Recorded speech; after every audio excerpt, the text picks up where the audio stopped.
નમસ્કાર. આગામી 22 જૂનના રોજ બનાસકાંઠા જિલ્લાની 614 ગ્રામ પંચાયતોમાં ચૂંટણીનું આયોજન થવાનું છે. જે અનુસંધાને 385 જેટલી ગ્રામ પંચાયતમાં સામાન્ય ચૂંટણી યોજાશે, જ્યારે 229 જેટલી ગ્રામ પંચાયતમાં પેટા ચૂંટણી યોજાવાની છે. કુલ 614 જે ગ્રામ પંચાયત છે એમાં 406 જેટલી સરપંચની જગ્યા માટે ચૂંટણી યોજાવાની છે અને 3570 પંચાયતના જે સભ્ય છે એમના માટે ચૂંટણી યોજાવાની છે.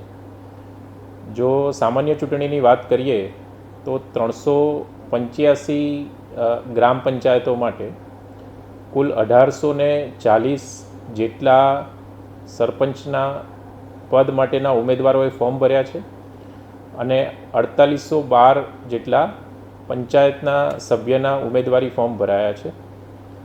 પેટા ચૂંટણીની વાત કરીએ તો 229 ગ્રામ પંચાયતોમાંથી 57 જેટલા સરપંચ પદ માટેના ઉમેદવારી ફોર્મ ભરવામાં આવ્યા છે અને 151 જેટલા પંચાયતના સભ્ય માટેના ઉમેદવારી ફોર્મ ભરવામાં આવ્યા છે. આમ બનાસકાંઠા જિલ્લામાં 614 ગ્રામ પંચાયતોમાં જે સામાન્ય અને પેટા ચૂંટણી યોજાવાની છે તેમાં ગઈકાલે 9મી તારીખે ઉમેદવારી ફોર્મ ભરવાનો જે છેલ્લો દિવસ હતો તેમાં સરપંચ પદ માટે કુલ 1897 ઉમેદવારી ફોર્મ ભરવામાં આવ્યા છે અને પંચાયતના સભ્ય માટે 4963 ઉમેદવારી ફોર્મ ભરવામાં આવ્યા છે.